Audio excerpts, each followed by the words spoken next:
నరం మీద కురుపు, నడిమత్రపు సిరి రెండూ ఒకరిని ఒకలాగా నిలవనివ్వమంట. అలాగే అప్పట్లో అమరావతిలో స్థలాలు కానీ పొలాలు కానీ ఉన్న వారి యొక్క మాటలు, వారి యొక్క వేషభాషలు అసలు ఎలాగ ఉండేవంటే అసలు చెప్పనలు కాదనమాట. ఒక్కొక్కరు ఒక ఎకరం పొలం ఉన్నా చాలన్నమాట. వాళ్ళ పెద్ద పెద్ద కార్లు, ఇల్లు, అసలు ఆ స్టైలే వేరైపోయింది.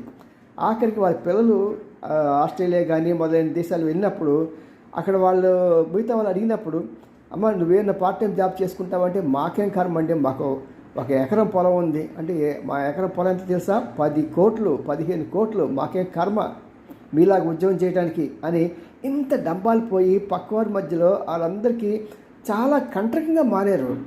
మరి ఇదేంటో తెలీదు, బహుశా వాళ్ళ ఇదే వీళ్ళకి శాపమైందో ఏంటో మరి.